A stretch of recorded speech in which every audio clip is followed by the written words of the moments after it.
Cet épisode est sponsorisé par BetterHelp. Je vous en parle parce que franchement, la thérapie, pour moi, ça n'a jamais été un détail. Je trouve que la dépression postpartum, ça débarque rarement de nulle part. Souvent, t'es déjà crevé, t'as déjà tout donné, t'as tenu longtemps sans trop savoir comment. Et après un accouchement, souvent, on attend de toi que ça aille, que t'aimes, que tu gères, quoi. Et quand c'est pas le cas, tu te dis que ça va passer. Tu ravales, tu minimises, et en fait, ça s'accumule tranquillement, sans faire de bruit. La thérapie, c'est pas j'y vais quand ça va pas, hein. C'est plutôt un endroit où tu peux enfin dire des trucs que tu dis nulle part ailleurs. Et faut être honnête, ça peut prendre du temps. Il y a des séances où tu te sens mieux, d'autres où tu sors complètement en vrac. Des fois, t'as l'impression de tourner en rond, c'est mon cas en ce moment. Mais avec le temps, ça devient un vrai point d'appui, un truc stable quand tout le reste bouge. Et franchement, si demander de l'aide te fait peur ou juste tu sais pas par où commencer, BetterHelp peut être une première marche. Tu réponds à quelques questions et t'es mis en relation avec un thérapeute, une thérapeute psychologue clinicien ou psychothérapeute inscrit auprès de l'Agence régionale de santé. Ils sont plus de 350 en France et 30 000 sur la plateforme. Et les séances peuvent se faire en visio, au téléphone ou même par message, selon ce qui est OK pour toi, évidemment. Si ce que tu vas entendre dans cet épisode résonne ou te parle un peu trop, le lien est dans la description, c'est betterhelp.com/JulietteCatz. Il y a 10% de réduction sur le premier mois. Voilà, c'est pas une promesse, mais juste un endroit pour commencer et pour ne pas rester seul avec tout ça. Sur ce, je vous souhaite un bon épisode. Yeah.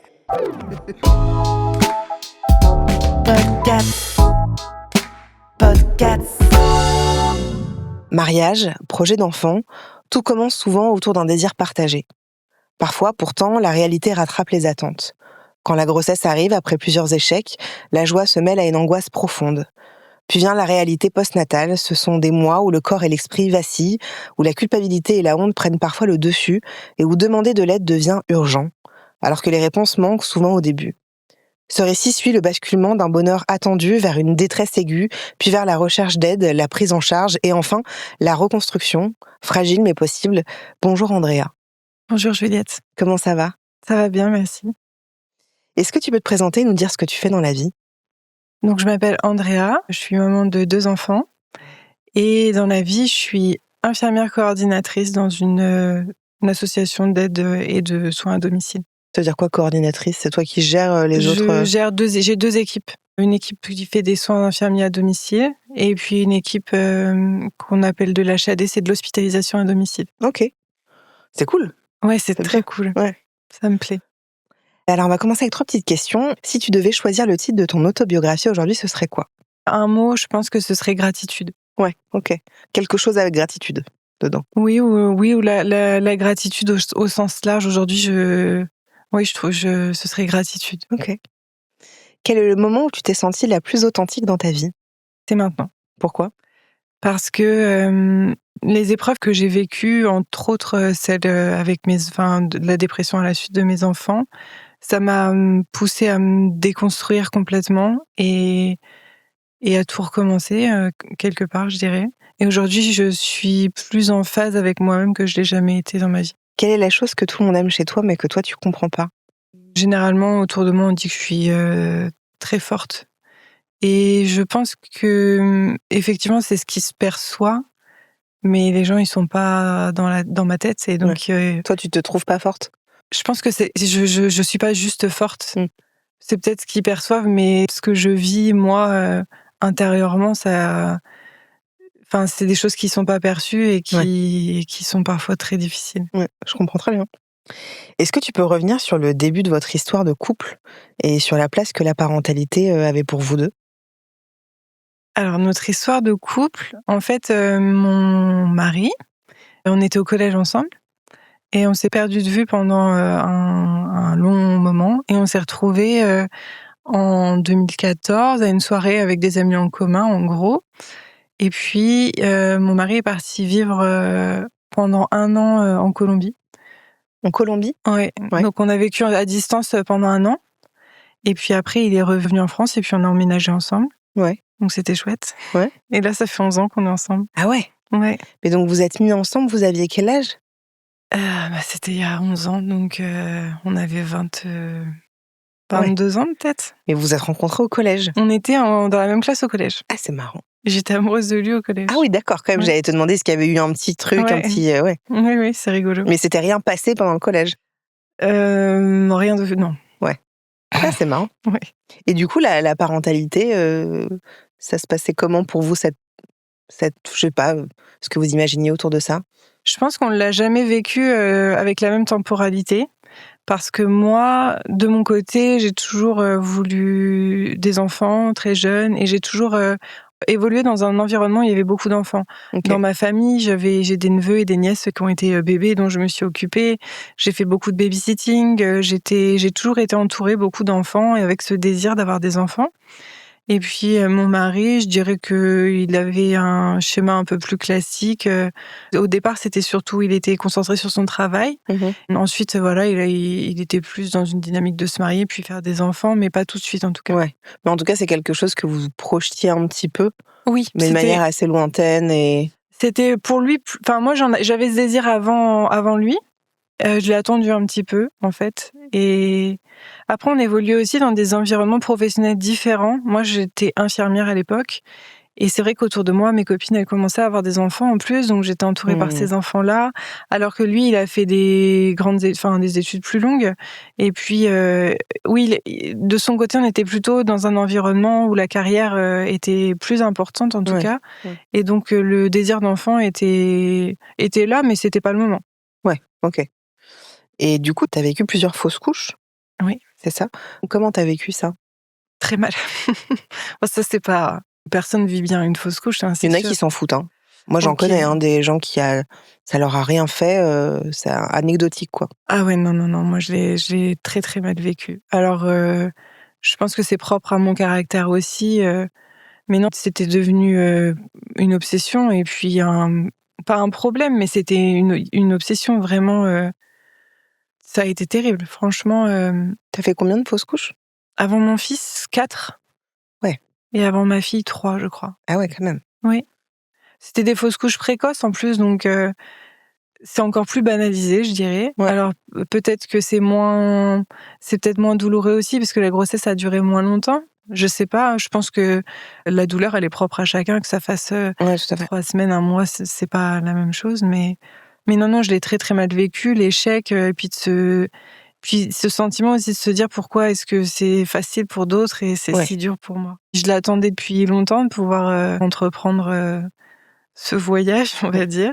Et donc la déception, elle a été d'autant plus forte à chaque fois.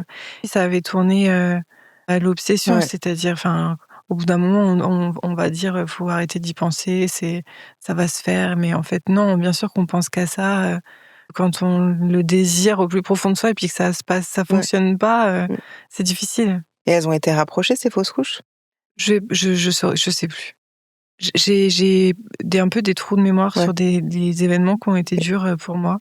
De manière générale, on en reparlera après, mais pour mon fils, c'est pareil. De sa première année, il y a des choses dont je me souviens plus. Ouais. Tu sais pas si c'était une histoire de mois ou d'années?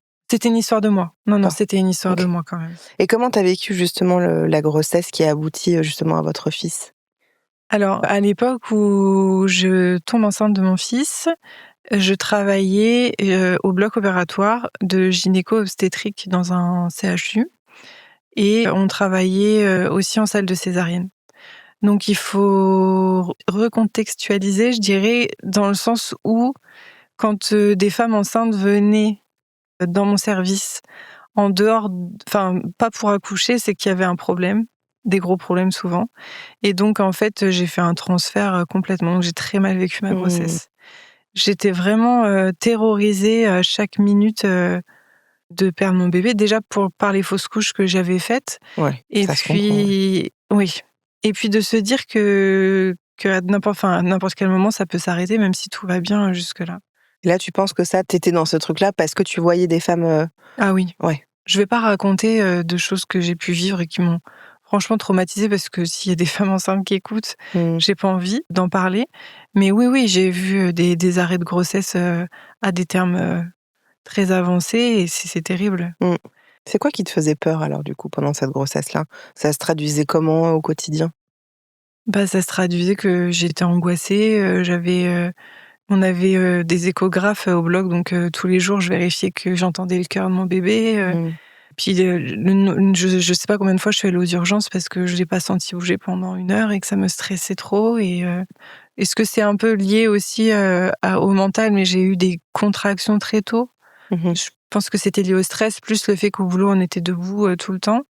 Et donc j'ai été arrêtée assez tôt et du coup je me suis retrouvée à la maison. Moi qui suis d'un naturel plutôt hyper actif, ça a été du coup vraiment difficile. Parce que tu sortais pas ou J'étais enceinte, j'avais peur de perdre mon bébé, donc j'avais arrêté de faire du sport, j'avais arrêté de faire plein de choses. Du coup, je travaillais plus. Du coup, je pouvais pas entreprendre grand-chose alors que je suis tout le temps en train de faire des choses, de réaliser des choses. Et donc là, je tournais en rond. En fait, ça a été long. tu faisais attention à tout, quoi. Ah ouais. L'alimentation. Ah, c'était terrible. Le nombre de fois où on allait au restaurant et où j'ai pas mangé parce que j'avais un doute sur la cuisson de la viande ou sur la composition de la sauce ou sur le fait que la salade était bien nettoyée. Ah oui. Et donc, tu avais peur pour ton bébé plus que pour toi? J'avais peur que pour mon bébé. Ouais, c'était pas pour toi, quoi. Non. Ouais. Non, j'avais vraiment peur de...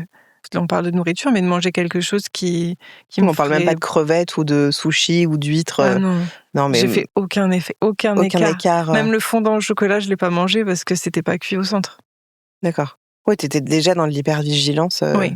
Ah oui, très tôt, complètement. Bah oui, parce que j'ai été vraiment stressée. C'est vrai que... Et du coup, tu n'as pas pris de plaisir pendant ta grossesse?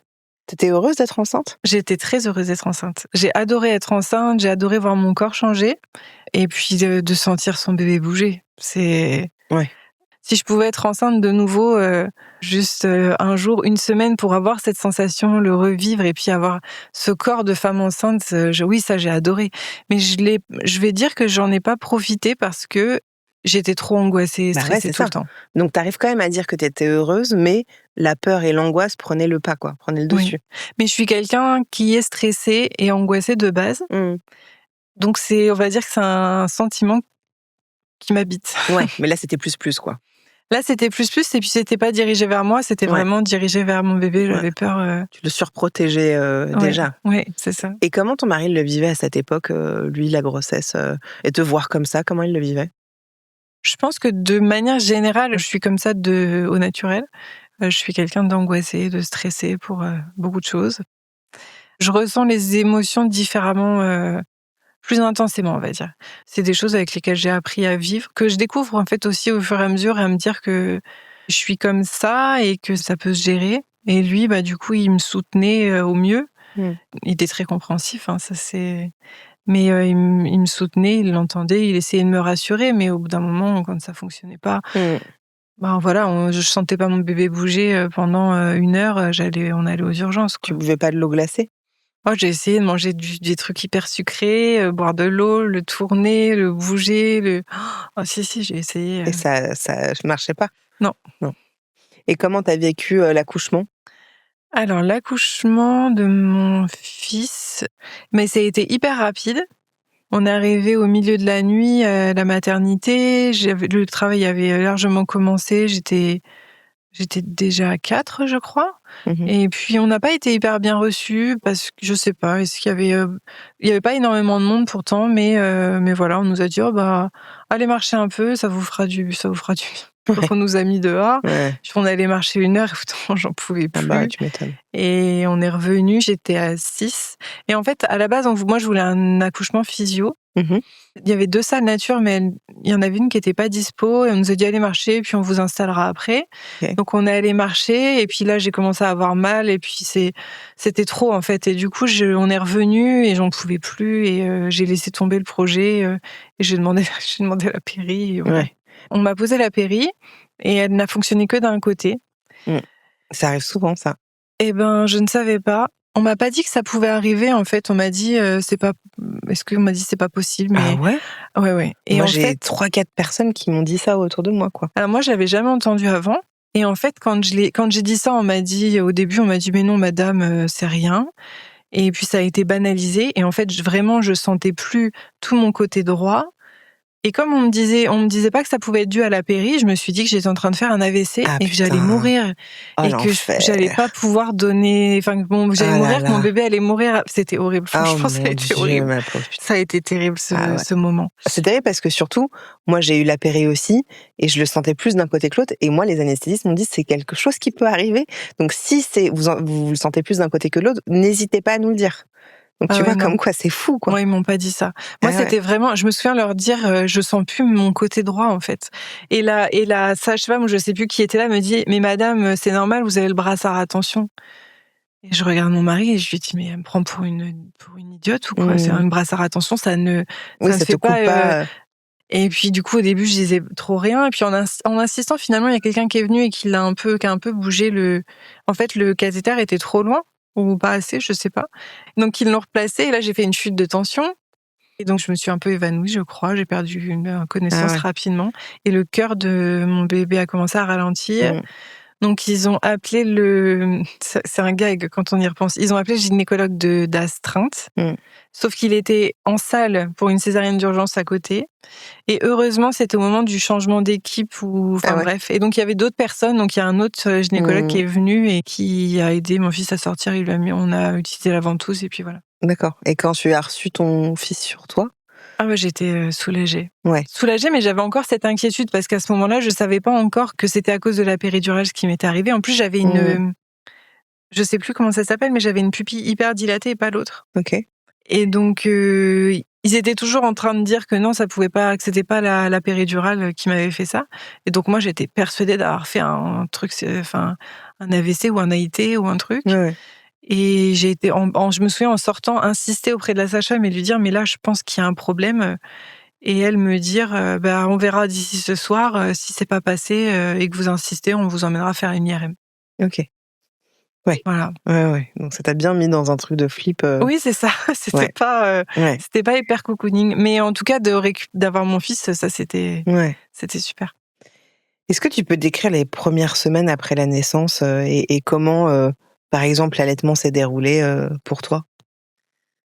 Alors l'allaitement s'est pas bien déroulé, à savoir que c'était quelque chose auquel je tenais beaucoup, d'allaiter mon bébé, mon mari aussi. C'est vraiment C'est important. c'était très important pour moi, ça l'était pour lui aussi.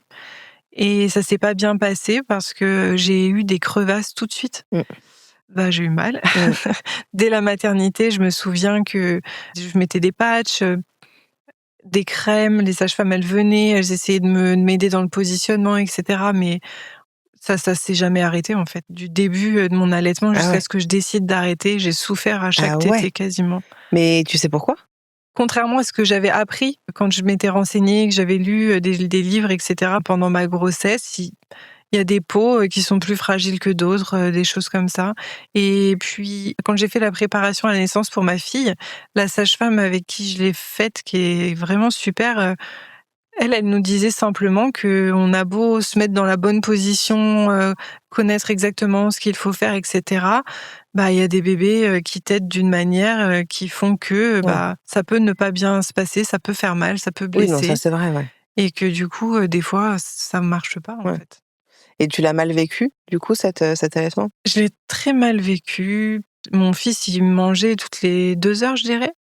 Donc, à chaque fois qu'il prenait le sein, j'avais mal. Et puis, en plus... tu voulais continuer à allaiter malgré la douleur? Ah oui. Et puis surtout, pour cette première naissance, en tout cas, j'étais vraiment bornée dans mes idées. En fait, quand je me suis préparée à devenir mère, j'ai beaucoup lu de livres sur l'allaitement, sur le mois d'or, sur toutes ces choses-là. Et puis je suivais des nanas qui étaient vraiment dans cette dynamique, dans ce truc de je reste avec mon bébé, je l'allaite, je suis bien et puis je suis entourée et puis tout ça et je fais rien pendant un certain temps. J'avais vraiment envie d'être ces femmes-là. C'était vraiment, c'était obsessionnel. Je voulais être cette mère épanouie à rester au lit toute la journée avec mon bébé, à le regarder dormir. Et du coup, l'allaitement, c'était même pas un sujet possible de faire autrement pour moi. Et donc ça s'est pas bien passé, ça a été difficile.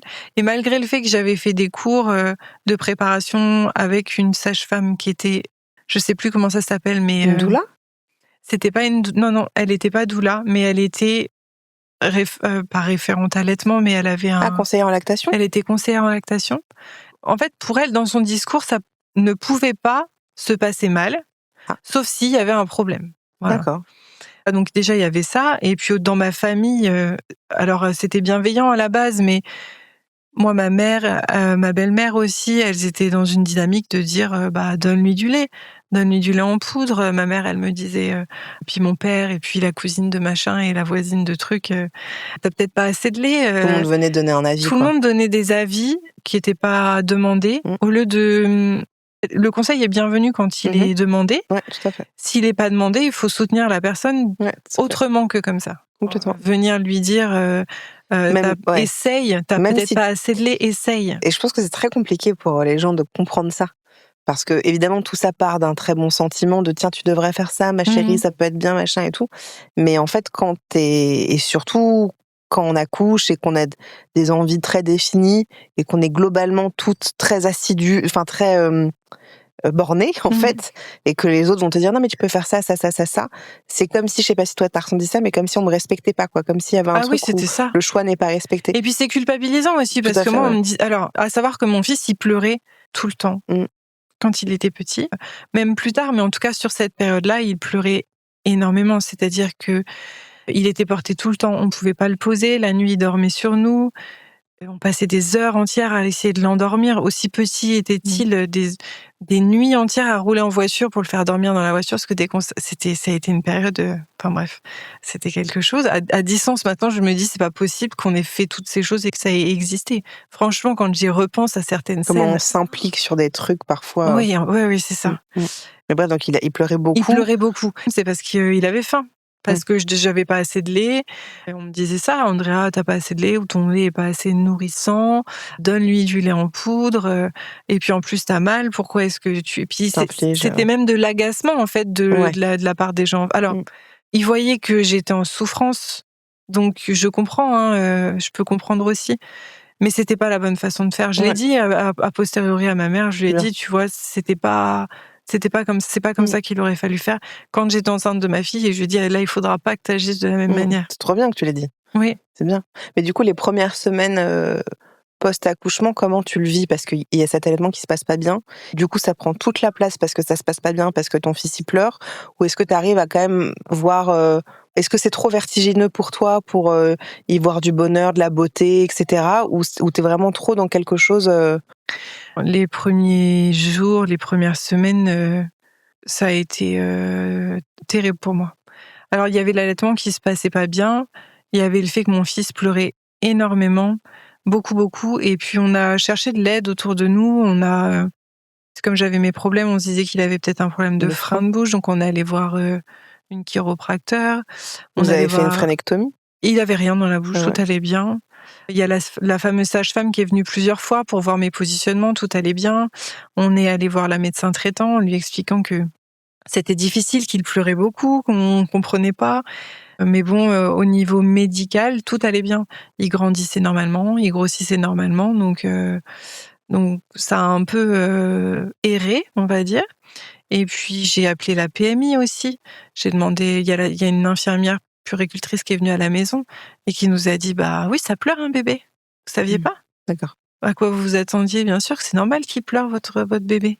Et c'est terrible, franchement, parce que on est. T'as l'impression d'être prise pour une conne, quoi. Ah, mais complètement. Et puis de se dire que le problème vient de moi, ou je comprenais pas ce qui se passait. Et puis je voyais mon fils qui était en souffrance, et en fait, il y a personne. En plus, on a cherché de l'aide, du secours, et il y a personne qui nous a entendus. T'as su pourquoi il pleurait comme ça? Et je l'ai su après, parce qu'en fait, moi, je me suis enfoncée complètement. C'est-à-dire que j'étais. Mon mari, en plus, à l'époque, était. Alors, il avait pris quelques jours quand même après l'accouchement, mais globalement, il était pas sur place. Il travaillait à 1 heure de là où est-ce qu'on habitait. Donc, il partait le matin, il revenait le soir. Et moi, j'étais incapable de rester seule avec mon fils. Mais en même temps incapable de le laisser. Donc, j'ai ma mère et ma belle-mère qui se relayaient pour venir chez moi. Donc, elles faisaient 1 heure de route pour être avec moi la journée, ou alors moi je partais avec mon mari le matin et avec mon fils. Pourquoi t'arrivais pas à être toute seule avec lui? Parce qu'il pleurait tout le temps. C'était horrible. Et puis, je faisais tout pour que ça aille. Je le portais pendant des heures, je lui faisais des câlins, je le promenais, je lui donnais à manger, et en fait, il continuait de pleurer. C'est intense en frustration de tout donner. C'est des moments où j'ai été confrontée, en fait, aux pires frustrations intérieures, parce que je prenais pas le temps de manger, je prenais pas le temps je me lavais, mais bon, je m'accordais aucun temps, même pour des choses basiques Aller faire pipi, voilà, ce genre de ouais. choses. Et malgré ça, ça n'allait pas. Ça a été terrible. Non, j'étais incapable d'être seule avec lui. Non, mais c'est que vous avez dû, vous sentir hyper impuissant, parce que vous avez dû rechercher, essayer de comprendre, etc. Et ça changeait pas, quoi. Oui, c'est ça. Jusqu'au jour où vous avez trouvé, du coup, la raison. En fait, moi, j'ai commencé les rendez-vous de rééducation avec la sage-femme. Et en discutant avec elle, elle voit que je fonds en larmes, que ça va pas. Elle m'a fait faire un test. Je sais pas exactement comment il s'appelle, mais c'est un test de dépistage, justement, de la dépression du postpartum. C'est un truc qui existe sur Internet. Je sais plus le nom. Et elle me fait faire le test, et le résultat est catastrophique. Et je voyais ma gynécologue le lendemain ou le surlendemain, et elle m'a dit, faut lui donner le papier, il faut que vous en parliez avec elle. Et donc, je vais chez ma gynéco, je lui apporte le test, elle me dit, au vu du résultat, vous êtes en train de vous faites une dépression. Moi, c'est quelque chose dont j'avais conscience. Je suis pas tombée des nues quand elle m'a dit ça. C'est vrai que je voyais bien que ça n'allait pas et que je m'en sortais pas de toute façon. Moi, j'ai accouché donc en clinique, et dans le CHU de là où on vivait, il y avait un service. Je sais plus comment ça s'appelle, dont une prise en charge, en fait, pour la dépression du postpartum. Ok. Donc, elle a appelé pour que je sois reçue, et il devait me rappeler pour me donner un rendez-vous. Je sais plus trop comment ça se passait. Et donc, je suis rentrée chez moi et j'ai attendu qu'on me rappelle, et j'ai pas été rappelée. Et au bout d'une semaine ou 15 jours, ça allait vraiment pas. J'allais pas bien. J'avais même des idées noires. Enfin, c'était dur. Et donc, je les ai rappelés en leur disant, écoutez, j'ai toujours pas été rappelée, et là, ça va pas, il faut que je voie quelqu'un. Et je suis tombée sur une psychologue au téléphone, et la psychologue m'a dit, venez tout de suite, je vais vous recevoir. Donc, j'y suis allée, j'étais avec mon fils.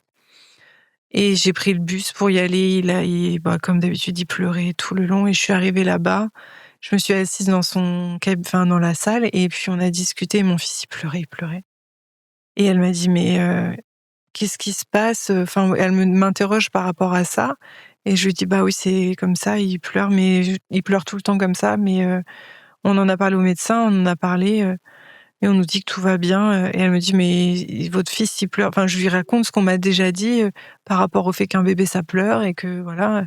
Et elle m'a dit, mais madame, votre fils, il pleure pas parce qu'il veut être dans vos bras, là, il pleure parce qu'il a un problème. Je pense qu'il y a un problème.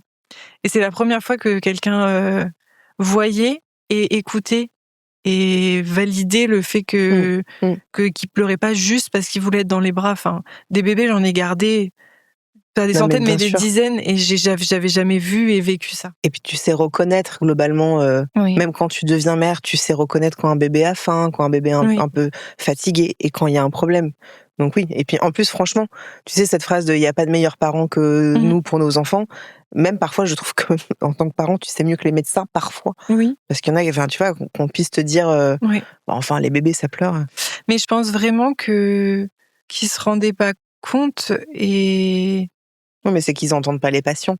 Parce que quand tu vas voir un médecin en disant « il pleure tout le temps », on essaye de faire plein de choses, mais ça change pas. C'est que le patient n'est pas vraiment entendu. Et au final, qu'est-ce qu'il avait, du coup? Il avait un reflux interne. J'allais te dire, c'était des RGO. Oui. Et on vous a pas du tout... De ce qu'on nous a dit après, c'est que comme ça courbe... Normalement, les bébés qui ont des gros reflux internes, ils ne prennent pas autant de poids, ils n'ont pas des courbes de croissance pareilles. Et c'est ce qui a faussé le diagnostic et qui a fait que ça a tardé comme ça. Ok. Bon, après, il a eu ses petits Nexium et Gaviscon. C'est ça, il a été mis sous traitement. On a vu un gastropédiatre. Il a été mis sous traitement, et puis ça a un petit peu apaisé quand même les choses. C'était encore compliqué, mais c'était pas... Ça allait moins mieux. Compliqué, quoi. Oui, c'était moins compliqué. Podcasts. Pour revenir un peu sur toi, est-ce que tu te souviens de quand tu as commencé à sentir que la situation, elle basculait vers quelque chose de plus grave pour toi? Alors déjà, je m'attendais à faire, enfin, c'est pas que je m'attendais à faire une dépression du postpartum, mais en tout cas, je savais que c'était une forte possibilité parce que j'ai ce tempérament déjà de base. De terrain, d'anxieux, Oui, c'est de ça. stress. Et puis je suis de formation entre guillemets infirmière. J'ai beaucoup lu, je me suis beaucoup intéressée à tout ça, et donc je savais que il y avait une grande probabilité pour que je tombe dedans. Je pense que dès le départ, je me souviens de discussions avec mon mari où je pleurais au tout début et puis je me disais et où je lui disais j'espère que c'est le baby blues et que ça va passer et que ça va pas être autre chose. Et ça a été étiqueté comme une dépression du postpartum, mais j'ai vraiment sombré dans une détresse terrible. Franchement, j'ai l'impression que ce que j'ai ressenti, ce que j'ai vécu, c'est aller au-delà de la dépression du C'est-à-dire? postpartum. Bah, vraiment, le fait que, enfin, d'avoir mon fils qui pleurait comme ça tout le temps et cette incapacité à le soulager et puis cette incapacité à être seule et puis tout ce temps où ça a pas été pris en compte, j'étais vraiment de dire c'était pas juste une dépression. Les dépressions sont terribles, mais enfin, non, c'était une dépression, mais c'était terrible. Mais je l'avais pas étiqueté. Juste, je vivais enfin, c'était de la souffrance pour moi. Je veux bien que tu me donnes des exemples, si c'est possible, de moments où vraiment c'était trop pour toi. Alors, c'est ce que je disais tout à l'heure, c'est dur parce que j'ai peu de souvenirs, en Oui. fait, de ces moments-là. J'ai beaucoup de souvenirs qu'on m'a rapportés de scènes ou de choses qui se sont passées, mais je sais pas comment expliquer ce que j'ai vécu à ce moment-là, mais mon fils, j'étais incapable je pouvais pas m'occuper de lui, j'y arrivais pas, je le regardais, en fait, ma vie était rythmée d'actes mécaniques. Donc le nourrir, le laver, et cetera, ça je faisais. Ça j'arrivais à faire contrairement à d'autres parce que j'ai fait partie d'un groupe de parole du coup quand j'ai été prise en charge dans ce service-là. Donc ça j'arrivais à le faire, mais je le faisais par mécanisme Mmh. et vraiment j'étais plus là en fait. J'ai l'impression d'avoir eu un moment où j'étais complètement dissociée de mon corps et mon esprit était. Enfin, je me vois dans ces moments-là, je me voyais dans ma tête en train de hurler toute seule, de crier, et même aujourd'hui, quand j'y pense, je sens que intérieurement, c'est une souffrance vraiment. Et comment l'expliquer? En fait, je pense que ce qui est difficile à expliquer, j'ai pas du tout vécu la même chose que toi, mais j'ai vécu des trucs similaires en tout cas. C'est qu'il y a ce truc, en effet, que je rejoins complètement, ce truc mécanique où tu fais. Mmh. Tu t'occupes de lui, tu lui donnes à manger, tu le laves, mais t'es là sans être là. Oui. Est-ce que t'as eu, par exemple, des phobies d'impulsion? J'ai eu des phobies d'impulsion, c'est-à-dire que je me souviens, de l'avoir raconté à la psy en lui disant par exemple, la ville où on habitait, il y avait un tram et j'évitais les endroits où il y avait le tram parce que dans ma tête, je voyais mon fils tomber et se faire écraser par le tram. Ou chez moi, j'osais pas, je me mettais pas près des fenêtres ouvertes parce que je le voyais tomber par la fenêtre. Ça, c'est des pensées intrusives, ça. C'est Ok, pas des phobies d'impulsion pour moi. ok, Parce que pour moi, ça, c'est vraiment, t'imagines le pire, mais c'est pas toi qui agis. Et pour moi, des phobies d'impulsion, c'est toi qui es dans un truc impulsion de je vais le jeter par la fenêtre, je vais d'accord. taper, c'est pas la même chose que ça fait quoi si mon enfant tombait. Ah oui, non, Enfin, non, c'est pas non. tout à fait pareil pour moi. J'étais pas là-dedans du tout. Mais en tout cas, t'avais des pensées intrusives beaucoup. Du coup, oui, des pensées intrusives. Ouais. On se demande si on n'est pas fou, mais moi, c'est un moment où je me suis dit, je suis folle. Il se passe quelque chose et je deviens folle. Est-ce que ton mec, il était en soutien et ça te faisait du bien quand il était là ou c'était même pas. Je pense que c'est des choses qu'il avait du mal à saisir. Ouais. Il a toujours été là à, à dire que si j'avais besoin de discuter, il Mm. était dispo. Mais tout ce côté un peu psychologie, il a du mal à le saisir. Il a jamais vécu ce genre de choses, au sens large, je dirais, de dépression, de choses comme ça. Et c'est difficile à saisir pour quelqu'un qui est Oui. très cartésien. Oui. Je vois, par exemple, je repense à mon père et un jour, il m'a dit, je lui ai dit que j'allais voir une psy par rapport à tout ça. Il m'a dit, mais pourquoi tu vas voir une psy? Tout va bien dans ta vie, t'as un mari qui t'aime, t'as un fils en bonne santé. Qu'est-ce que t'as besoin d'aller voir une psy? Mm. Et je pense que pour les gens qui sont très, oui, c'est ça, très cartésiens, très terre à terre, c'est insaisissable. Alors mon père, c'est autre chose, mais mon mari était certes dans cette démarche de vouloir comprendre, mais c'était insaisissable pour lui. Mais en même temps, je pense que je redis cette phrase, de tant qu'on ne le vit pas, on ne peut pas comprendre. Oui. C'est je pense qu'il y a un truc qui est impalpable et qui est incompréhensif pour les gens.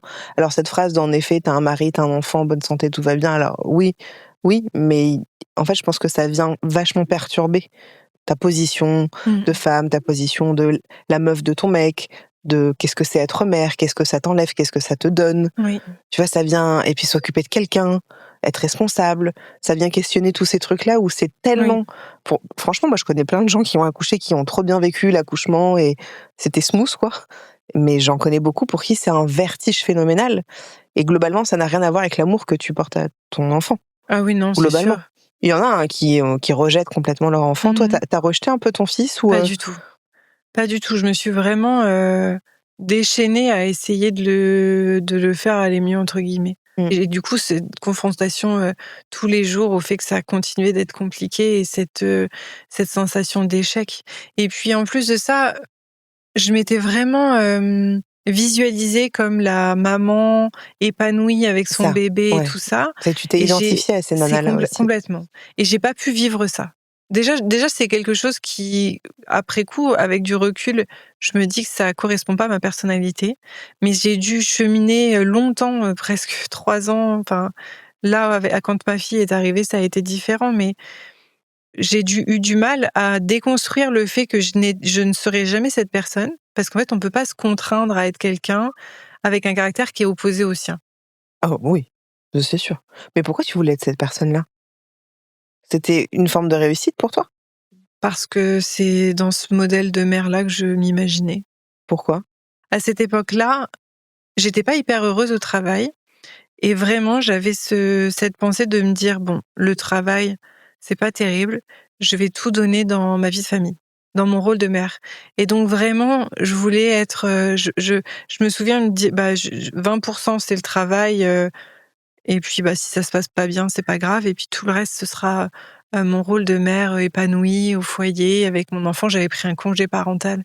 Quelle erreur j'ai faite. Pourquoi? Et parce que du coup, au lieu de reprendre le boulot au bout de 3 mois, j'ai repris le boulot. Mon fils, il avait 7 mois et demi. Donc je me suis enfermée dans ce truc. Tu t'es foutu une pression monstre. C'est ça. Et puis j'étais vraiment enfermée avec lui toute la journée, en fait. Et c'était dur d'être avec lui toute la journée. Parce que pour toi, être une bonne mère, c'était je suis en osmose avec mon fils et l'allaitement se passe bien et je suis heureuse et j'accueille ça. Et si ça se passe pas comme ça, t'es pas une bonne mère? Non, si, je pense qu'à l'époque, je pensais comme ça. Je me souviens que j'avais une amie qui, ça faisait 2 mois et demi qu'elle avait accouché et elle avait déjà repris le boulot. Je l'avais vue, je lui ai dit: «Mais tu as déjà repris le travail, qu'est-ce qui se passe? Qu'est-ce que tu fais là?» Et elle m'avait dit: «Ah oui, j'en pouvais plus à la maison, je suis trop contente d'être là, machin». À cette époque-là, je me suis dit: Mais comment elle peut dire Elle est ça?» inconsciente, dire un truc. Oui, et puis vraiment, en fait, vraiment, je me suis dit: «Pourquoi est-ce qu'elle a fait des enfants si c'est pour retourner travailler au bout de 2 mois et demi?» Et avant, j'avais cette pensée aussi de dire: tous ces gens qui arrivaient pas, qui se plaignaient quand ils passaient une semaine avec leurs enfants et qu'on pouvait plus. Et moi, j'étais cette personne qui disait: Non, «Mais pourquoi tu fais des enfants si t'es pas capable de rester une semaine et avec après, eux?» tu deviens maman. Et après, je suis devenue mère. Ouais. Et surtout, j'ai réalisé, et ça grâce à mon entourage, je suis très entourée dans ma famille et j'ai beaucoup échangé avec mes tantes, etc., qui ont réussi à m'expliquer qu'on peut pas être que mère, en fait. On est mère sur un certain pourcentage, et puis femme, et puis femme qui travaille, et puis on peut pas être, moi en l'occurrence, je me suis rendu compte que je pouvais pas être juste une mère. Non, mais parce que imagine si tu ne faisais que travailler, tu deviens folle. Si tu deviens que la meuf de ton mec, tu deviens folle. Bah oui. J'aime pas cette expression quand on dit t'es pluriel, mais c'est vrai en fait. Oui. T'es la meuf de ton mec, t'es la mère de ton fils à ce moment-là, t'es la nana qui travaille, t'es la meilleure pote de ta copine, t'es la fille d'eux. T'es tout ça et t'as besoin. Je peux pas parler au nom de tout le monde, mais en tout cas, toi, c'était ça. T'as besoin de cet équilibre et que malheureusement, pour moi, c'est vraiment malheureusement, beaucoup de femmes, et je pense que c'est important ce que je dis, beaucoup de femmes, quand elles accouchent, elles imaginent que ça va se passer comme ça. Mhm. Et en fait, quand ça se passe pas comme ça, c'est là où ça très souvent, s'écroule. tout s'écroule, et t'es une mauvaise mère, et tu échoues, et les autres sont mieux, et comment elles peuvent faire ça? Oh, mais elles sont nulles, non, mais elles sont géniales. Il y a ce truc qui vient Mhm. dans la comparaison, dans la flagellation, etc. Et je pense que quand on a moins malheureusement, on est très peu accompagné pour le postpartum, on est Oui, accompagné pour la oui. grossesse, mais le postpartum, c'est vous avez accouché, bonne journée, bon courage, au Mhm. revoir. C'est un peu ça. Oui, On est c'est très vrai. peu accompagné. Je pense qu'il faudrait qu'on le soit plus, mais en tout cas, je pense qu'il faudrait moins projeter ce truc de je Complètement, veux oui. être cette mère-là. Parce qu'en fait, quand tu n'arrives pas à être cette mère-là, c'est l'enfer C'est un sur Terre, quoi. échec, oui, c'est sûr. Et je pense que c'est ça qui crée ce truc où toi, tu disais que tu t'es Mhm. identifié à des femmes, j'imagine sur les réseaux, des femmes qui ont raconté des choses Mhm. sûrement super, hein, mais après les réseaux, c'est les réseaux aussi, on montre bien ce qu'on a envie de montrer, et puis Oui. surtout, je relate vachement ce que tu dis, parce que moi j'ai vécu ça par exemple avec l'allaitement aussi, et ça a été catastrophique, et je m'étais dit, mais si j'allaite pas, je vais être la pire mère du monde. Et Mhm. je me disais même, mais les gens qui donnent du lait en poudre, mais c'est des mauvais parents. Maintenant, je pense pas du tout ça, mais t'es tellement en prise de croyances, Mhm. et c'est toi qui t'imposes ce truc-là. Mhm. Parce qu'on attend aussi vachement des femmes et tout ça, involontairement, inconsciemment, mais je pense que tout ça fait que ça rajoute beaucoup. Moi, j'allais me réfugier chez mes parents, beaucoup sur la journée, quand ma mère ou ma belle-mère ne venaient pas me voir. Et quand j'étais chez ma mère, mes parents vivent dans un village où vit aussi ma grand-mère, chez qui il y a beaucoup mes tantes qui viennent. Et quand elles étaient là, elles venaient et elles me disaient, bah, je prends ton fils 1 heure, va dormir. Donc elles l'emmenaient Et tu pendant 1 heure. arrivais à passer ton fils. Pendant 1 heure, à mes tantes, oui. Ouais, ok, bah, c'est bien. Oui. Est-ce que pendant ces mois-là, ça a affecté votre couple? Ça a affecté notre couple dans le sens où moi, j'étais vraiment mal. Mais comme je le disais plus tôt, mon mari, c'est quelqu'un qui est très posé et très compréhensif Mm. et très patient aussi. Donc non, on n'a heureusement pas eu de conflit de couple et je pense que heureusement qu'il y avait pas ça en plus. Mm. Ouais. Vraiment parce que moi j'aurais pas réussi, j'aurais pas enfin mon mari c'était à l'époque, il y a mon fils qui arrivait mais mon mari c'était vraiment, à cette époque-là encore, hein, j'avais pas ce recul de dire que je pouvais être, plurielle comme Mm. on utilisait le mot tout à l'heure. Donc mon mari, c'était vraiment mon monde. Je Mm. voyais tout, au travers lui, Mm.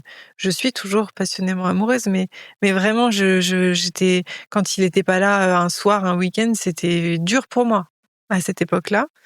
Et donc si on avait eu des conflits en plus, ça aurait été Ouais. terrible. Et sexuellement, vous y arriviez un petit peu, ou c'était compliqué? Franchement, c'était pas le sujet. Ouais, ouais. C'est on dormait avec mon fils, l'un puis l'autre, sur nous Mm. dans la chambre, ou alors il y en a un qui dormait pas, il y en a un qui le baladait en poussette pour le faire Ouais. dormir. C'était pas Non, un sujet. c'était pas un sujet, quoi. Non, c'était pas un sujet. Et comment ça se passait, toi et toi, ton corps et toi, d'avoir vu, peut-être ton corps s'il a changé, ton rapport à la dite féminité? Et je dirais que, sur cette période-là non plus, c'était pas un sujet parce que j'étais trop préoccupée ailleurs. Franchement, mentalement, j'étais le fond d'un trou Mmh. et toutes ces choses-là, Ouais, c'était c'était je me secondaire, quoi. oui, c'était secondaire, Mmh. vraiment. Ça, c'est venu après, je dirais, mais sur le moment, j'étais tellement désespérée que en fait, chaque jour, je luttais pour survivre vraiment Ouais. et pour mon fils, franchement, Et tu avais des pensées noires pour toi? j'ai eu des pensées noires, oui, parce que, c'était tellement dur et j'avais l'impression de pas y arriver, en tout cas de pas faire ce qu'il fallait pour lui, que je me suis dit plusieurs fois que finalement il serait mieux sans moi. Lui et mon mari seraient mieux sans moi, ouais. C'était que des pensées, tu pas eu de gestes, J'ai pas eu de geste, mais j'ai eu des pensées et Mmh. c'est terrible, hein, d'avoir des pensées, de se Mmh. dire que Mmh. peut-être que le monde et que nos proches, se porteraient mieux sans nous, Ouais, c'est dur. c'est dur. Tu peux nous parler un petit peu des soins et justement des soutiens qui t'ont aidé à aller mieux? Parce que tu parlais des groupes de parole. Oui. Alors en termes, institutionnels, donc j'ai fait partie d'un groupe de parole où il y avait d'autres femmes qui souffraient de dépression du postpartum. Et donc, on discutait on avait ce groupe de parole, ça devait durer 1 heure et demie, 2 heures, je sais plus. Et pendant ce temps-là, les enfants étaient gardés, il y avait possibilité de faire garder son enfant C'est bien ça. sur place. Oui, Ok. c'était bien. C'était bien. C'est quoi c'était dans une PMI? C'était pas la PMI, je sais plus comment ça s'appelle. L'UPPI, peut-être, l'unité parents, je sais plus comment ça Ok. s'appelle. Bon. Mais c'est un service spécifique de l'hôpital. Ok. C'était un service de l'hôpital. Ça t'a aidé? Ça m'a beaucoup aidé. Ça m'a beaucoup aidé de pouvoir échanger et puis de laisser mon fils avec des gens Ouais. de confiance Ouais. le temps de faire autre chose. Ce qui m'a beaucoup aidé à cette époque-là aussi, c'est que j'ai concédé à le laisser une matinée ou une après-midi à ma mère ou à ma belle-mère et à faire autre chose. Mais tu faisais quoi?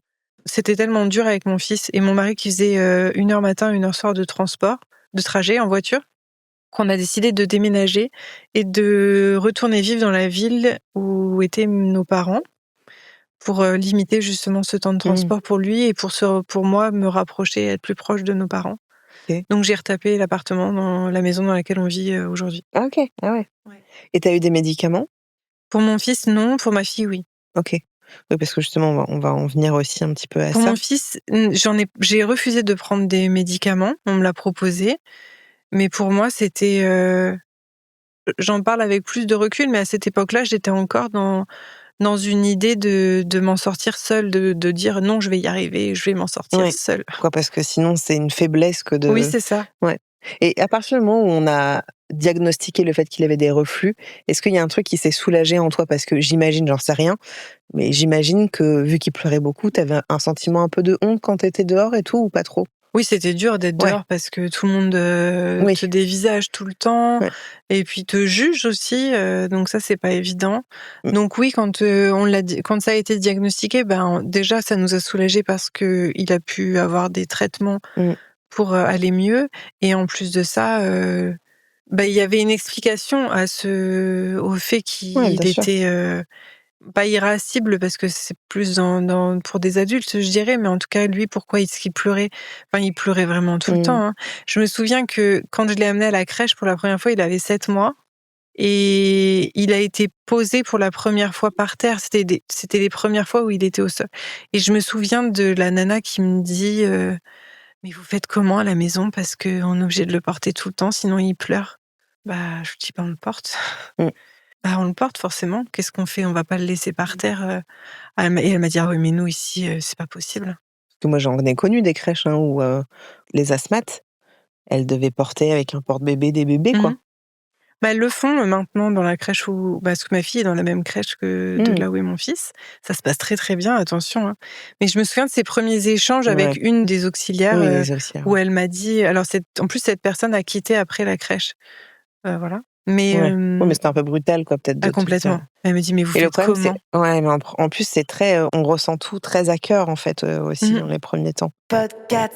Et après, vous avez essayé d'avoir un deuxième enfant, puis vient d'autres fausses couches avant d'avoir votre fille. Comment cette période, elle a été différente de la première fois pour toi? La période d'attente? Ouais, des fausses couches, Oh, je l'ai vécue comme la première fois. Ouais, ok. Terrible. Ok. Terrible et puis parce que quand j'ai eu mon fils, je me suis dit c'est bon, c'est fini, cette histoire de fausse couche, ça va. Alors il faut savoir que ma fille, mes enfants ont 2 ans et demi d'écart. Donc il a quel âge là, ton fils? Mon fils, il a 3 ans et demi passés, il est de janvier, et ma fille, elle a 13 mois. Ok. Et quand on a décidé d'avoir ma fille, aujourd'hui, on me dit: «Mais pourquoi, comment t'as fait pour avoir un deuxième enfant alors que ça a été si dur la première fois et que t'as sombré si profond et que malheureusement, on sait que quand on fait une première dépression, du postpartum, il risque d'y en avoir une deuxième. Ah ok. Normalement, la prévalence, elle est plus importante. Mais on voulait 2 enfants de base et plus on s'éloignait des périodes difficiles avec mon fils et que plus ça allait et il grandissait, c'était facile et plus on se disait: «C'est pas possible, si on n'a pas notre deuxième enfant maintenant», enfin moi je disais à mon mari: «Si on n'y va pas, on n'y va pas, quoi». Ouais. Plus on s'éloignait des moments difficiles et Ouais. plus je me voyais pas y retourner tellement Ouais. tellement ça a été dur. Mais qu'est-ce qui a fait que alors? Du coup, on a essayé d'avoir un deuxième enfant, j'ai refait des fausses couches de nouveau Et puis j'ai fini par tomber enceinte et ça a fini par tenir. Là, ça a été d'autant plus difficile parce que j'avais les mêmes angoisses que la première fois, sauf que je ne travaillais plus au bloc et donc j'avais pas de moyen de vérifier que tout allait bien Ah oui. toutes les heures, enfin tous les jours. Donc ça a été difficile. Mais non, la grossesse, elle a été tout autant stressante, hein, franchement. Ouais. Ça a été difficile. Et l'accouchement? Et l'accouchement de ma fille, alors on habitait à 1 heure du lieu où je devais accoucher, donc c'était un peu stressant de devoir se dire qu'il fallait partir au bon moment, entre guillemets, parce que j'avais peur d'accoucher dans la voiture, on va dire. C'était vraiment mon stress. Et donc on est parti à la maternité, j'avais des contractions, et puis arrivé là-bas, plus rien. Ah ouais. Et on est resté. Ils nous ont gardés parce que justement on habitait loin. On est resté toute la journée, pareil, à marcher. On a marché presque plus de 5 kilomètres enceinte. Ah comme ouais. ça. Il faisait chaud, c'était au mois d'août, début août. Ah ouais. J'étais au bout de ma vie, franchement, c'était J'imagine. atroce. Et puis on est revenus, ils nous ont installés en chambre. Et alors là, j'ai les contractions qui ont repris, mais dans le dos. C'était terrible. Je souffrais le martyre. Franchement, à mon fils, j'avais pas eu ce genre de sensation. Et là, ça a été très très vite de nouveau. En 3 heures, ma fille, elle était là. Et comment ça s'est passé du coup Est-ce que les premières années, les premiers mois, ça a été plus doux? Comment t'as vécu ce postpartum-là? Alors, ma fille a pas du tout le même caractère que son frère. C'est un bébé, je dirais, classique, habituel dans son comportement. C'est-à-dire que elle pleure pas 24 heures sur 24. Et puis elle dort elle dort la nuit. Elle a 1 an et elle dort la nuit. Parce que mon fils, il s'endort seul depuis 3 mois. Jusqu'à il y a 3 mois, on lui tenait la main pour qu'il puisse s'endormir. Ça pouvait être long? Et il s'endort, il met 2 heures à s'endormir le soir. Donc vous passiez 2 heures à lui donner la main? Oui, ça fait 3 mois qu'on repasse des soirs ensemble avec mon mari. Et ça, c'est super sympa. Ah bah ouais, tu m'étonnes. Pouvoir regarder un film le soir, c'est sympa. Parce que pendant 2 heures, vous relayez... souvent, c'était moi qui restais, mais sinon, on faisait un soir chacun. Donc voilà, ça a été compliqué. Là, ça va mieux. Il se réveille encore la nuit, mais en tout cas, il s'endort seul le soir. Et ma fille, disons que c'est un schéma plus classique. Elle mange, elle dort, c'est un bébé, voilà. Il y a rien de particulier. En fait, je me rends compte avec elle, tout ce qu'on a cherché à mettre en place avec mon fils pour que ça aille mieux. Pour le soulager. Pour le soulager, toutes les techniques, le fait de pas fermer les portes, le fait de... On a pris une consultante en sommeil pour essayer de lui trouver des solutions pour qu'il dorme la nuit. Ça n'a pas marché du tout. Je me rends compte avec ma fille que c'est plus simple, quoi. C'est ce à quoi on s'attend, quoi. Ça te fait du bien? Ça me fait du bien, ça me réconcilie, oui. C'est plus doux, la vie, de gérer un bébé comme ça. Il pleure encore, ton fils, ou plus? Enfin, évidemment, il pleure comme, j'imagine, beaucoup d'enfants. Oui. Comme pratiquement tous les enfants, mais est-ce qu'il pleure encore beaucoup? Mon fils, c'est un petit garçon qui est hyper intelligent, qui a des réflexions de son âge. Enfin, là, il a 3 ans et demi, mais il a des réflexions un peu d'adulte. Je pense qu'il est un peu précoce dans sa façon de penser. Il va réfléchir à des trucs. Là, en ce moment, il est focalisé sur les volcans, les dinosaures. Et il connaît des choses. Enfin, c'est particulier. On lui lit des livres, il retient tout par cœur. Il a une sensibilité qui est un peu exacerbée. D'accord. Je pense. Donc, il a des moments où il a encore des angoisses. Il vit encore avec des angoisses qui sont parfois difficiles à gérer. Et entre eux deux, comment ça se passe? Ça se passe bien. Franchement, on avait un petit peu peur justement de comment ça allait se passer. Parce que, en fait, mon fils, il est quand même très attaché à moi. Là, ça va mieux, mais pendant un moment, je pouvais pas m'éloigner. Il était tout le temps accroché à moi. Comme quand il était bébé. Comme quand il était bébé. Sauf que ça, c'est un peu... Ça va mieux, là. Oui, ça va mieux. Avec ça se passe bien. Juste, je t'ai pas demandé, la dépression postpartum pour ton fils, elle s'est arrêtée quand? Si elle s'est arrêtée? Je pense pas qu'elle se soit arrêtée à un moment.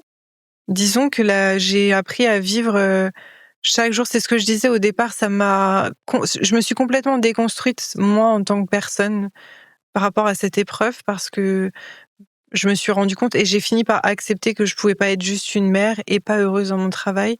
Ça m'a poussée à trouver un travail qui me plaît, à trouver des occupations en dehors de ma famille et de mon mari, de dire, voilà, je vais faire d'autres choses à côté et c'est bien aussi.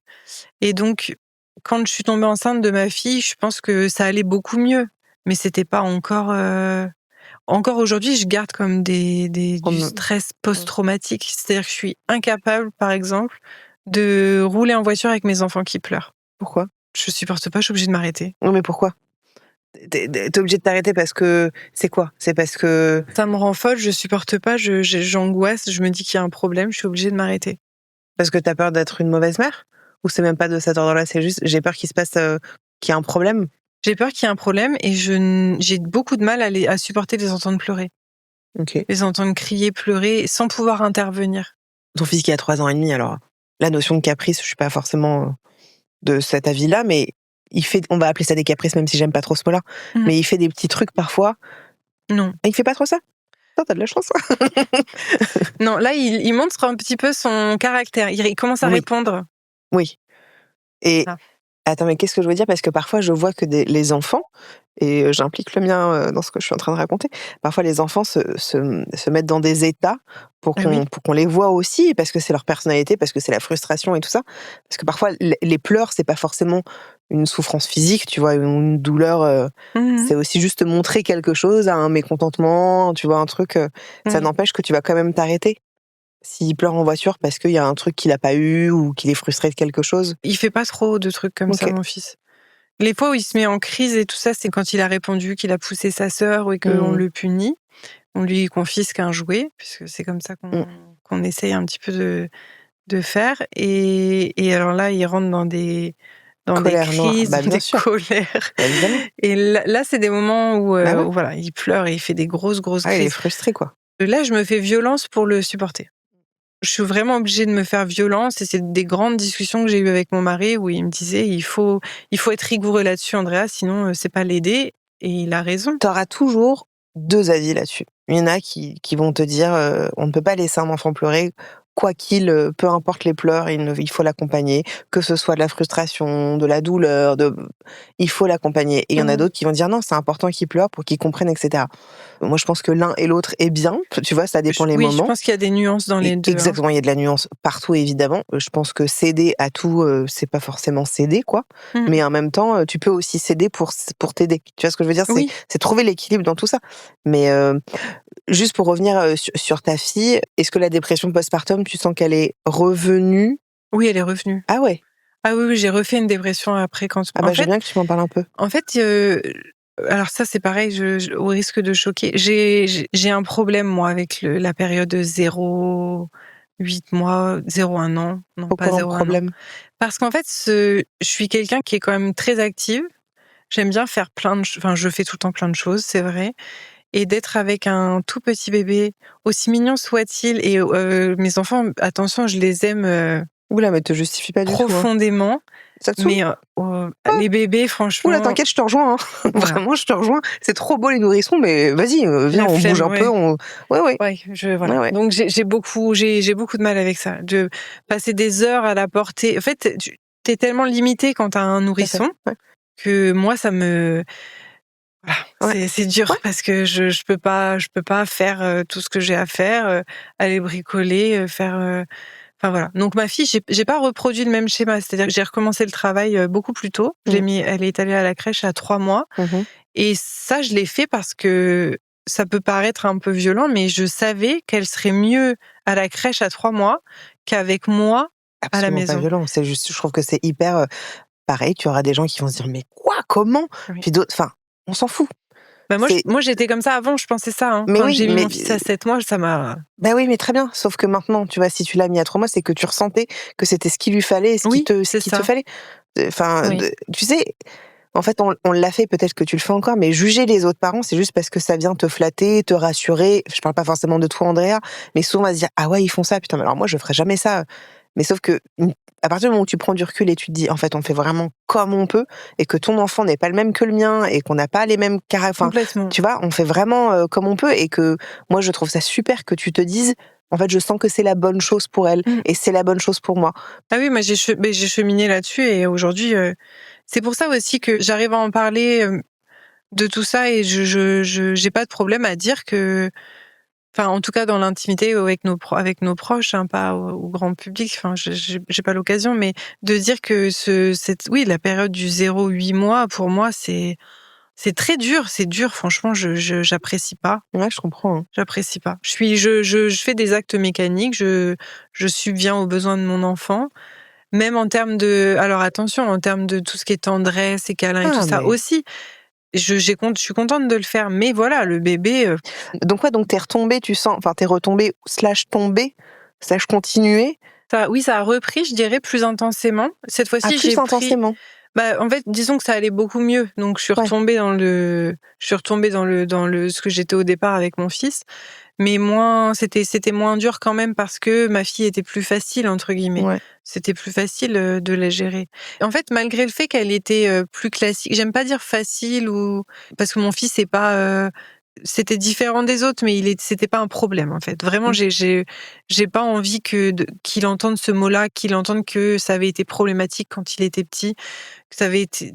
Non, c'était. Mais je comprends que tu dises ça, mais en même temps, c'est pas grave aussi de le dire parce que c'est pas forcément lui qui est problématique, c'était la situation qui l'était parce que vous aviez pas de réponse. Oui.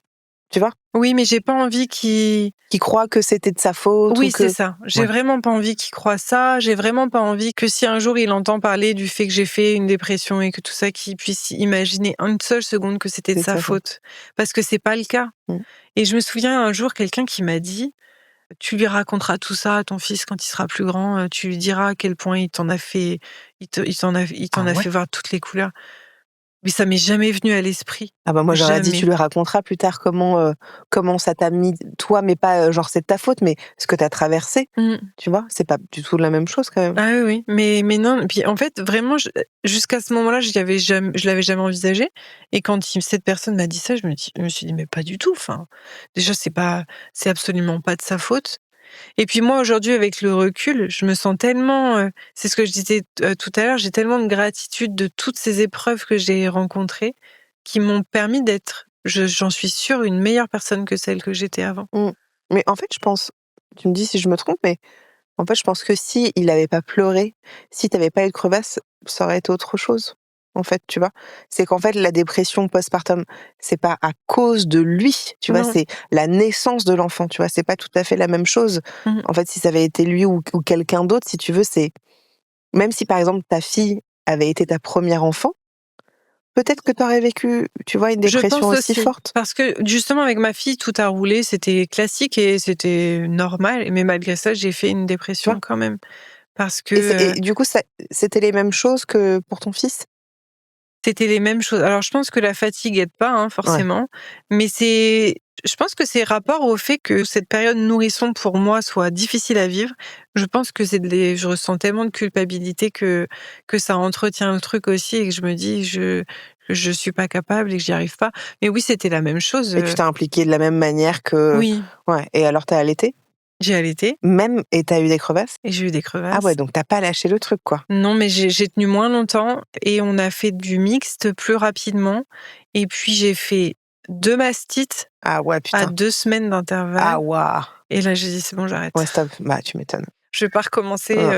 Mais disons que j'étais plus résiliente dans la dépression que j'ai eue après ma fille. Déjà, j'ai pris des anxiolytiques, donc ça m'a... Oui, j'allais te demander ce que tu as pris les médicaments, du coup. J'ai pris des anxiolytiques. Donc, toutes les périodes, tous les moments où il y avait des pointes d'angoisse, des pointes où ça allait être un environnement hyper stressant, hyper angoissant, ou par exemple quand j'étais seule avec les 2 enfants, ou quand on partait en week-end, ou des choses comme ça, je prenais un médicament. Et ça... Ah, c'était pas quotidien ?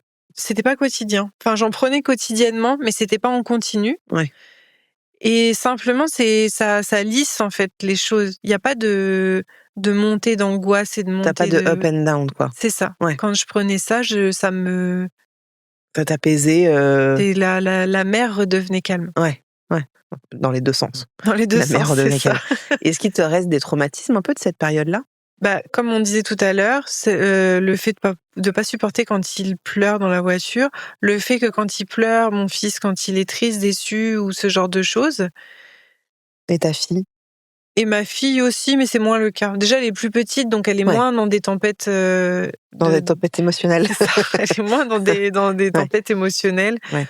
Elle, c'est plus, c'est j'ai faim, je pleure, je me Ouais. fais mal, je pleure, voilà, c'est moins poussé.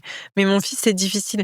Et puis, il est vraiment, en plus, comme il réfléchit beaucoup, il pose des questions et puis il est tout le temps, enfin, souvent dans la confrontation, donc il faut tenir bord et c'est pas toujours évident. Il est rentré à l'école, là? Il était déjà à l'école l'année précédente OK. parce que comme il est de janvier et Et il était en TPS? c'est ça, Très c'est petite ça. section. Ouais. C'est ça. Ouais. Ça, comme à la crèche, c'était pas possible qu'il Ouais. reste un an de plus. Il était avec les grands déjà, donc c'était compliqué.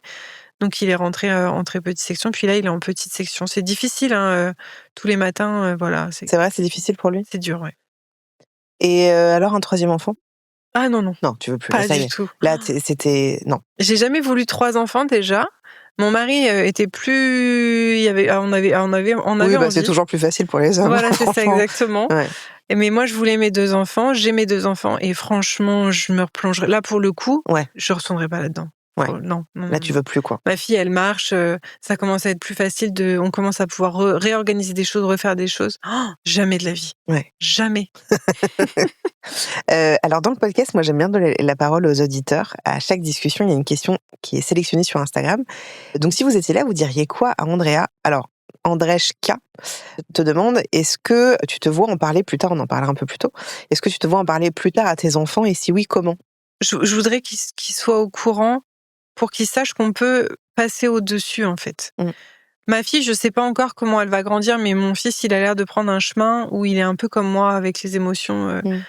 je je sais pas si moi je suis en plus si j'ai une sensibilité qui est un peu, Exacerbé. exacerbée. Je vais pas dire hypersensible parce que c'est un diagnostic et je suis pas médecin, mais en tout cas, j'ai cette sensibilité exacerbée. J'ai l'impression que lui aussi Mmh. et de ce fait, on est confronté quand même dans la vie, de manière générale à ressentir, plus intensément, les Ouais. choses et c'est pas évident franchement et moi là aujourd'hui je suis adulte et j'ai mis énormément de temps à réaliser que j'étais comme ça et à me prémunir du coup de certains événements. Et donc oui, je pense que j'ai envie de leur en parler parce que ça a fait partie de ma vie Et ça fait partie de leur histoire et aussi. de leur histoire et aujourd'hui moi j'en sors grandie et je voudrais vraiment qu'ils puissent savoir qu'on peut traverser ce genre d'épreuve et y arriver. Oui, puis c'est pas de leur faute. Enfin, c'est, c'est pas rien de devenir mère.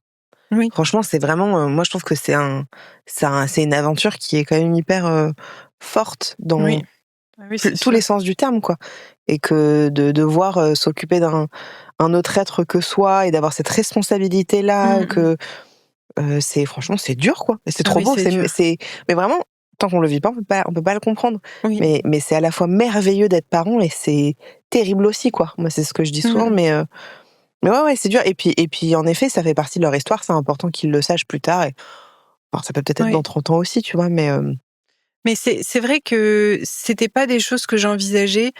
Autant je me suis beaucoup questionnée, j'étais très angoissée sur toute ma grossesse que l'après, mmh. je m'étais même pas Bah posé ouais. de questions. Pour moi, ça allait forcément bien se Bah ouais, passer. mais justement, c'est parce que je trouve qu'on n'est pas assez accompagné, qu'on n'en parle pas assez maintenant. Ça commence un peu, enfin, on en parle de plus en plus, mais il n'y a pas forcément enfin, il y a peut-être des accompagnements. Dites-moi si je me trompe, hein, mais j'ai pas l'impression qu'il y ait beaucoup de gens qui soient. Alors, t'as les doulas un petit peu Oui, mais au ça, faut début, avoir les moyens aussi, faut avoir hein, les moyens, de etc. se Et payer une puis, doula. quand même, je pense que cette génération-là dans laquelle on est, la génération de nos parents, on n'est pas parents de la même manière du tout.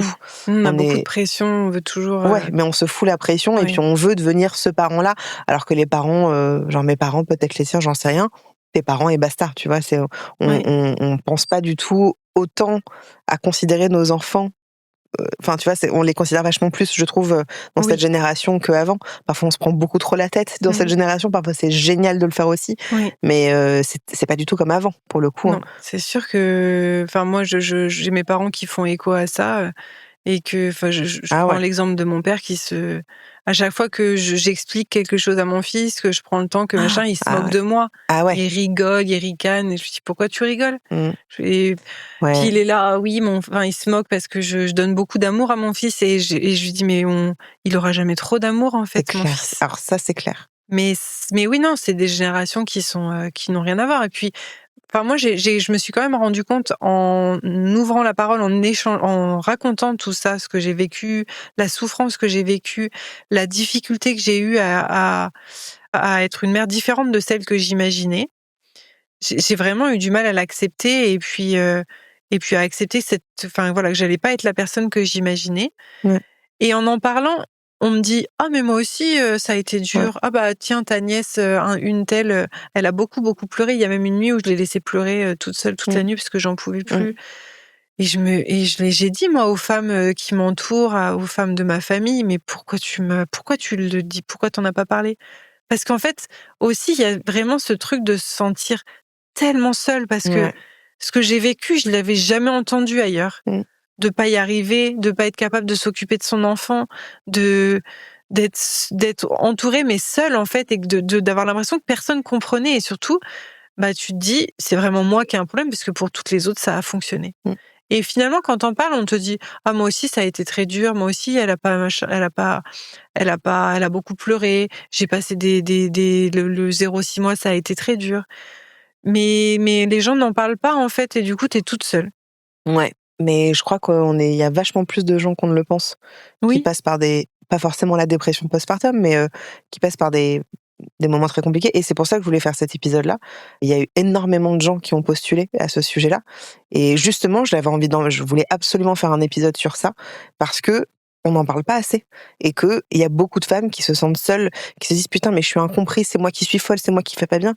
Et ben en fait, ton récit, il y a plein de gens qui ont besoin de l'entendre parce que ça va leur faire beaucoup de bien, ça va leur faire écho. Et puis je le redis, mais il y a pas de mère parfaite, quoi. C'est-à-dire que les mères à qui tu t'es identifiée, mais en fait, elles ont aussi leur truc, hein. Et on montre vraiment ce qu'on a envie de montrer. Je parle même pas des réseaux sociaux parce que c'est évident, mais on partage ce qu'on a envie de partager. Et Oui. que je suis sûre que la majorité des femmes qui disent ah non mais écoute c'est génial, moi je le vis super bien, bah elles aussi elles ont leur lot de tu vois de trucs compliqués. Et surtout, je pense qu'il y a vraiment ce truc de la comparaison où je sais pas comment tu le vis parce que bon t'as une petite de 13 mois, mais quand on devient voilà ton fils il a 3 ans et demi. Je sais pas si tu le fais encore beaucoup, mais moi, je me compare beaucoup, beaucoup, beaucoup, beaucoup moins aux autres parents. Et surtout, je suis vachement plus indulgente. Quand je vois et j'entends des trucs, je prends l'exemple des écrans, par exemple. Au début, je disais, putain, mais comment ils peuvent faire ça? Les laisser devant les écrans. Maintenant, je me dis, bah, écoute, chacun fait comme il peut. Moi, je le ferai pas, basta, point. Tu vois, mais je suis plus du tout dans un truc de jugement. Oui. Parce qu'en fait, ça n'a strictement aucun intérêt, quoi. Ah oui, moi aussi, j'ai beaucoup pris en tolérance, c'est sûr Ouais. que... Ah ouais. Oui, je suis quelqu'un de différent maintenant et je pense que c'est grâce à ça, franchement. Certes, j'ai vécu, alors pour mon fils, c'était vraiment violent et ma fille un peu moins quand même, et ça a été des épreuves très dures et une dépression, c'est pas positif. Mais moi, aujourd'hui, avec du recul, c'est des expériences positives dans ma vie. Bien sûr, parce que t'en ressors Oui, grandi et t'as appris des choses de toi. Là, tu prends plus d'anxiolytiques? non, Ouais. j'en prends plus et j'arrive à rester seule avec mes 2 enfants. Trop bien. Ouais. C'est cool. C'est dur parce que mon mari, il est absent le soir, enfin voilà, de temps en temps en semaine, et j'arrive à rester seule avec les enfants Et à la ça va? maison. C'est pas facile, j'appréhende Ouais. beaucoup avant que ça arrive, mais voilà, ma fille, elle est plus facile. Alors, tu vois, tout à l'heure, on parlait des traumas qui restent. Ma fille, globalement, c'est mon mari qui la gère le soir. OK. Tout ce qui est endormissement, alors elle prend un biberon, alors vraiment, hein, on lui donne un biberon dans le noir, on la pose dans son lit, elle s'endort. C'est ce qui se Trop bien. passe, hein, tous les soirs. Merveilleux. Mais je peux pas le faire Pourquoi? parce que j'ai trop peur qu'elle s'endorme pas. Ah OK, donc tu laisses la tâche, Oui, c'est ça. ouais, bah, très bien. Mais dans l'histoire de ces traumas qui restent, je sais que c'est facile et que ça se passe bien. Ouais. Tous les soirs, ça se passe bien. Ouais. Mais malgré ça, quand c'est moi qui dois l'endormir, Ouais, mais je suis peut-être pas bien. oui, mais peut-être qu'il y a des choses qui resteront pendant encore des années. C'est Tu possible. vois? Et il faut accepter ce truc-là et puis après se dire aussi: «Attends, comment je peux le traverser?» parce que là, je vois que ça devient un peu n'importe quoi. Moi, je sais que le sommeil de mon fils, ça a été un long, long, long sujet au tout début. Il a 4 ans, il fait plus de sieste à l'école. Moi, j'ai mis tellement de temps à le processer enfin, j'ai pas mis tellement de temps, mais c'était difficile pour moi de processer ce truc-là. Donc, les siestes à la maison, c'est important. Et tu vois, il y a tout un truc où quand il fait pas sa sieste, je suis genre: «Putain, putain». Et après, je me dis: «Mais arrête, en fait, qu'est-ce que tu vas pas le forcer à dormir, en fait?» Mais donc, j'étais comme toi avec mon fils. ouais, mais il y a plein de trucs qu'il faut apprendre à lâcher. Oui, à déconstruire, à voir différemment. totalement. Et puis Mais surtout parce que tu contrôles pas ton enfant, en fait. Même si t'éduques ton enfant, ça reste un enfant qui doit... Mais oui, mais alors ça c'est pareil, c'était pas moi c'était pas quelque chose que j'appréhendais comme tel. Je pensais vraiment que un peu la phrase tout individu est fruit d'une éducation. Oui. Et en fait, je vois avec mes 2 enfants la différence. Ils sont nés chacun avec un caractère différent. Ouais. Et ça c'est vrai en fait. C'est pas toi qui façonnes totalement Ah non. ton enfant. Ah Il non. naît avec son caractère. Et en fait, vraiment, de Et toute c'est ça qui est façon, merveilleux. c'est ça. Et puis tu t'adaptes à ton. De toute façon, la parentalité, c'est chaque jour tu t'adaptes à ton enfant. C'est pas toi qui décides et l'enfant qui suit. Tu t'adaptes à ton enfant tous les jours. Complètement d'accord. Il faut apprendre à le faire aussi. C'est quand on pense différemment. Ouais, mais il faut apprendre à lâcher, quoi. Mais c'est ça. c'est très dur. Pour finir, est-ce qu'il y a une question que tu aimerais qu'on te pose plus souvent, mais qu'on n'ose pas te poser sur ton histoire? C'est pas vraiment une question, mais j'aurais aimé qu'à l'époque, on me demande est-ce que tu as besoin d'aide? Est-ce que je peux faire quelque chose pour toi? Et ça, c'est pas. Alors, j'ai eu des aides, ce que je disais tout à l'heure, mes tantes ponctuellement, ma mère, ma belle-mère, un petit peu, mais en dehors de ces personnes-là, j'ai pas eu d'aide. J'ai pas eu comme on dit, ce village je me suis pas sentie entourée et choyée et soutenue dans les choix que j'ai faits et dans les choses que j'ai mis en place. Et aujourd'hui, enfin, toutes mes copines qui ont eu des enfants, à chaque fois, je leur ai dit, mais surtout, n'hésite pas, si ça va pas, si t'es en détresse, si t'as un problème, tu m'appelles, tu me dis, même moi, je viens, je garde ton bébé 1 heure, 2 heures et tu fais autre chose, tu te reposes. Et j'ai regretté de pas avoir ça. Donc, c'est des choses que j'essaye d'appliquer à mon entourage aujourd'hui. Trop bien. Trop bien. Si t'avais envie de revenir sur une seule décision de ta vie, ce serait quoi et qu'est-ce que t'aurais fait autrement? Franchement, rien. Je ressors grandie de ces 2 épreuves et je suis contente de les avoir vécues et de m'en être sortie. Peut-être, peut-être que là, si je devais revivre la situation avec mon fils, j'accepterais peut-être, plus facilement, je lâcherais plus prise, mais ça, c'est l'expérience qui fait que et peut-être que j'accepterais un traitement médicamenteux, en tout cas. Parce que en m'obstinant à pas vouloir en prendre, ça ça a fait que la dépression a duré plus longtemps et que j'ai eu plus de mal à en sortir. Merci beaucoup, Andrea, Merci. pour ton témoignage. C'est important d'aborder la dépression postpartum. Alors, j'ai quelques petites infos à vous donner. Il faut savoir qu'en 2021, selon l'enquête nationale menée par le gouvernement, 15 à 20% des femmes ayant accouché sont confrontées à une dépression postpartum. Donc, je vous encourage vivement à aller consulter si vous vous sentez un mal-être suite à l'arrivée de votre enfant et de ne pas culpabiliser si vous vous sentez submergé par ce qu'il se passe. Rien n'est de votre faute et vous pouvez vous en sortir. Si vous voulez qu'on refasse un sujet autour de la parentalité, moi, je serais ravie. Donc, n'hésitez pas à me le dire. Et pour finir, je tenais aussi à remercier celles et ceux qui nous ont écoutés. N'oubliez pas que vous pouvez vous abonner au podcast, qui est un compte Instagram du podcast. C'est le podcast, voilà. Et vous pouvez également me suivre sur Instagram, sur Twitch et sur YouTube, puisqu'il y a maintenant tous les mardis à 5h du matin, comme les épisodes audio. Maintenant, il y aura les vidéos. Je le rappelle parce que j'en suis particulièrement fière. Le podcast part en tournée en 2026. 5 dates uniques, 5 moments pour explorer ensemble la sexualité et l'intime, pour oser parler, se questionner. Donc si ça vous parle, n'hésitez pas à prendre vos places. Je vous dis à la semaine prochaine, même studio, même micro. Je vous embrasse. Ciao.